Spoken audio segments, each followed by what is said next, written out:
हरे कृष्णा। आज हम पढ़ेंगे श्रीमद् भगवद गीता अध्याय 1 कुरुक्षेत्र के युद्ध स्थल में सैन्य निरीक्षण। श्लोक संख्या 3 एवं 4। पश्येतां पाण्डुपुत्राणाम् आचार्य महतीं च मूं व्यूणां द्रुपदपुत्रेण तव शिष्येण धीमता। अनुवाद। हे आचार्य, पांडुपुत्रों की विशाल सेना को देखें जिसे आपके बुद्धिमान शिष्य द्रुपद के पुत्र ने इतने कौशल से व्यवस्थित किया है। श्लोक संख्या 4। अत्र शूरा महेश्वासा भीमार्जुन समायुधि युयुधानो विराटश्च द्रुपदश्च महारथः। अनुवाद। इस सेना में भीम तथा अर्जुन के समान युद्ध करने वाले अनेक वीर धनुर्धर हैं, यथा महारथी युयुधान, विराट तथा द्रुपद। हरे कृष्णा, हरि बोल। तो अभी इस तीसरे श्लोक में इस श्लोक में क्या बताया जा रहा है कि अभी दूसरे श्लोक नंबर 2 में हमने क्या पढ़ा था कि जो पांडवों की सेनाओं की रचना को देख करके, व्यूह रचना को देख करके जो दुर्योधन है वो किसके पास जाता है?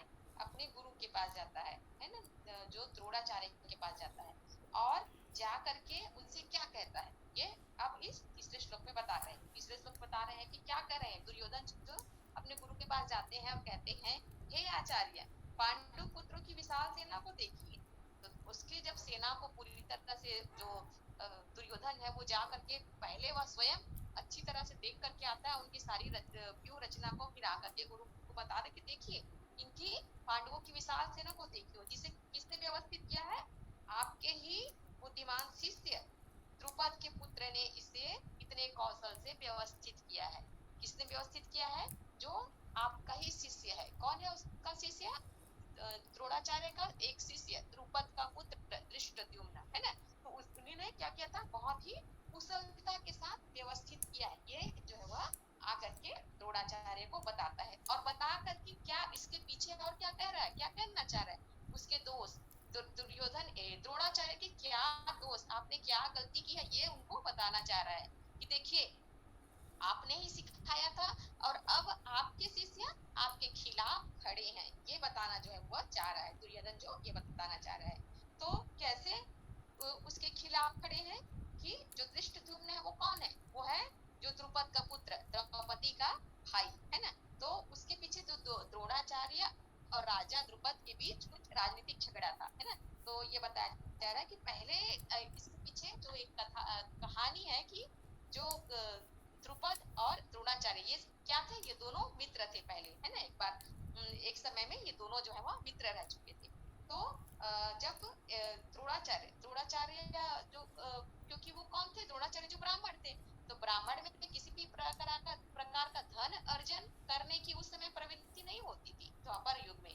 तो जो द्रोणाचार्य की स्थिति क्या थी? बहुत बहुत गरीबी से गुजर रहे थे। तो जो उनके पास जो है खाने पीने का व्यवस्था नहीं था ठीक से, और उनका बच्चा अश्वत्थामा वो क्या था? बहुत छोटा था, तो वो भूख से रो रहा था।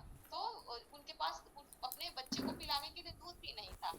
तो जो क्या करते हैं, उनकी पत्नी जो कहती है उनको कि क्या अपने जो आपका जो मित्र है द्रुपद, राजा द्रुपद है, तो उसके पास जाइए और जाकर के उनसे सहायता मांगिए। तो जब जो द्रोणाचार्य है वो जाते हैं राजा द्रुपद के पास सहायता मांगने के लिए, तो वो क्या करते हैं? उनका अपमान कर देते हैं है ना। और इस प्रकार जो है कि उसकी किसी प्रकार से सहायता नहीं करते हैं और उसका अपमान भी अलग से करते हैं कि मैं हमारी दोस्ती पहले किसी जमाने में रही थी, लेकिन अभी मैं क्या हूँ? मैं अभी तुम्हारा मित्र नहीं हूँ, मैं तो अब राजा बन गया हूँ। तो तुम्हें क्या करना चाहिए? स्थिति देख करके बात करना चाहिए, इस प्रकार कह के उनका अपमान करते हैं। तो जो है द्रोणाचार्य को बहुत बुरा लगता है और वो वहां से चले आते हैं और वो सोचते हैं कि भविष्य में मैं किसी प्रकार से इनसे क्या करूंगा? बदला लूंगा। तो इस प्रकार अब वो सोचते हैं, लेकिन ये सब करके कुछ वो कहते नहीं, वो चले आते हैं। तो ये तो पता था उनके राजा द्रुपद को भी पता था कि अब ये क्या करे कि मेरे अपमान का बदला किसी तरह से ये लेगा। तो इसलिए उन्होंने क्या किया? राजा द्रुपद ने एक यज्ञ संपन्न किया था और उससे उस यज्ञ से ऐसे पुत्र की कामना की थी जो कि किसका वध करे? द्रोणाचार्य का वध कर सके। तो इस प्रकार उनको एक पुत्र प्राप्त होता है। वही पुत्र कौन है? ये धृष्टद्युम्न ये उनका द्रुपद का पुत्र था। और लेकिन उसको शिक्षा देने के लिए किसको सौंपता है? द्रोणाचार्य को, क्योंकि द्रोणाचार्य क्या है, बहुत अच्छे, बहुत शस्त्र सिखाने के लिए बहुत अच्छे गुरु थे उस समय, तो इसलिए वो सिखाने के लिए जो है वह द्रोणाचार्य को ही सौंपता है। लेकिन द्रोणाचार्य भी इतने अच्छे गुरु रहते कि बिना किसी भेदभाव के सारी विद्या जो है, सारे सैनिक रहस्य धृष्टद्युम्न को भी वो प्रदान करते हैं। और अभी वही धृष्टद्युम्न अब क्या कर रहा है, पांडवों के पक्ष में है, और अब दुर्योधन के खिलाफ जो है वह खड़ा हुआ है। और जो द्रोणाचार्य भी क्या है, दुर्योधन के ही पक्ष में है। तो इसलिए जो बता रहे कि आपने ही देखिए सिखाया और आपके खिलाफ अब ये खड़ा हो गया है, तो ये आपकी ही कमजोरी है, ये जो है दुर्योधन जो है उसको कहना चाहता है। और बता रहा है कि ना सिर्फ ये धृष्टद्युम्न बल्कि आपके सभी प्रिय शिष्य, उसमें अर्जुन भी है, अर्जुन सबसे प्रिय शिष्य था द्रोणाचार्य का, तो और भी आपके प्रिय शिष्य जो है उसी पक्ष में है ना, हमारे विपक्ष में है। तो आपको किसी भी प्रकार की उदारता अब नहीं दिखानी है, क्योंकि आपने जैसी उदारता धृष्टद्युम्न को सिखाई थी, जबकि जान रहे हैं कि वो आपके दुश्मन का, आपके शत्रु का पुत्र था, तब भी आपने उसको सारी सैनिक रहस्य सिखा दिया था। तो आपने क्या किया था, यहाँ पर गलती किया था। तो ये दुर्योधन वो बताना चाह रहा है कि और अभी भी आपको वही गलती नहीं दोहराना है किसी तरह से, है ना। अब उदारता मत दिखाइएगा, क्योंकि अभी आपके सारे शिष्य जो है, आपके प्रिय शिष्य भी किसमें है, हमारे विपक्ष में है। तो किसी भी प्रकार से आपको उदारता यहाँ पर नहीं दिखाना है, ये जो है अर्जुन जाकर के उनसे कहना चाह रहा है। क्योंकि उदारता से क्या हो सकता है, हार हो सकता है ना। तो ये इसलिए ये सारी बात जाकर के जो है अर्जुन दुर्योधन जो है वो जाकर के द्रोणाचार्य को बताता है कि अब अपने प्रिय शिष्यों को देख करके आप किसी भी प्रकार की कोई उदारता मत दिखाइएगा, क्योंकि इससे हम क्या हो सकते हैं, हम हार सकते हैं।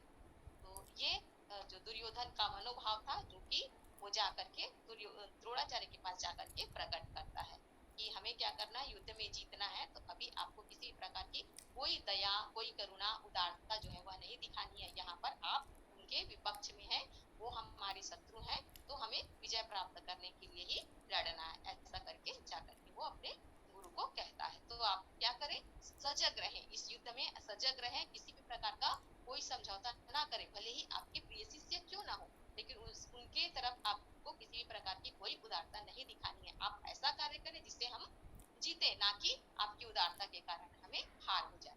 ये जो है वह अर्जुन गुरुदेव के पास जाकर के ये सारी बातें उनसे कहते हैं। तो ये इन सब से भी यही प्रकट होता है ना, कि किस प्रकार वो कूटनीति का यहाँ पर उपयोग जो है वह दुर्योधन जो है वह करता है अपनी जीत के लिए, अपनी जीत को हर तरह से सुनिश्चित कर लेना चाहता है ना। और ये सब कुछ कह करके वो पूरी तरह से आश्वस्त होना चाहिए कि कोई भी ऐसी गलती ना हो कि जिससे मेरी हार हो जाए। तो दुर्योधन को इसीलिए कहा है कि वो राजा बनने के लिए पूरी तरह से उपयुक्त था, सब कुछ सारी नीति अपना करके वो अर्जुन जो है हर प्रकार से अपना जीत प्राप्त करने का प्रयास पूरी तरह से कर रहा है। दुर्योधन जो अपने गुरुदेव के पास जाते हैं ना, उनके गुरुदेव द्रोणाचार्य के पास, और क्यों जाते हैं, तो जब वे पांडवों की सेना की व्यूह रचना को देखते हैं कि उन्होंने क्या किया है, बहुत अच्छी तरह से अपनी सेना को व्यवस्थित किया है। और किसने किया था, तो धृष्टद्युम्न ने। तो ये सब जानकारी देने के लिए जो दुर्योधन है वो कहाँ जाते हैं, अपने गुरुदेव के पास जाते हैं, और जाकर के उनको सबकी जानकारी दी किस प्रकार उन्होंने जो ये व्यूह रचना की है ना, और किन्होंने की है, तो आपके शिष्यों ने की है, आपके द्वारा ही सिखाया गया है। तो वो कहते हैं कि अब आप इसी तरह से उन पर उदारता ना दिखाएं, नहीं तो हमारी हार हो सकती है। इस प्रकार हमने कल पढ़ा था, है ना। तो ये जो है दुर्योधन जो जाकर के अपने गुरुदेव के पास कहते हैं।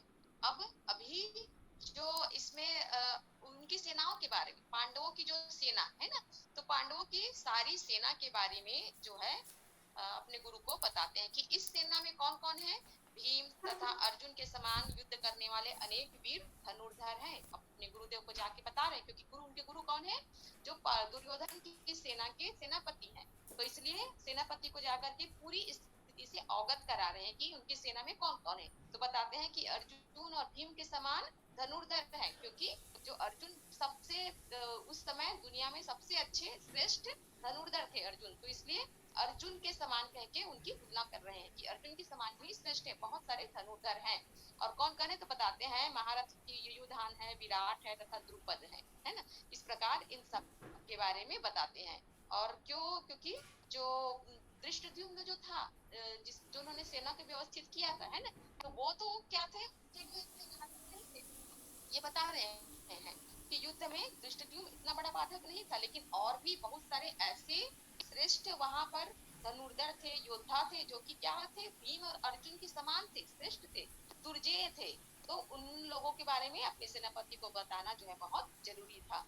और इसलिए था, और इसलिए वो क्या करता है, भीम और अर्जुन को बहुत अच्छी तरह से जानता था जो दुर्योधन है, कि इन्होंने किस प्रकार शस्त्र प्राप्त, विद्या प्राप्त की है, और कितने क्या है, कितने महान योद्धा हैं। तो इसलिए इनसे तुलना करके वो सबके बारे में बता रहे हैं गुरुदेव को अपने। हरे कृष्णा, हरि बोल।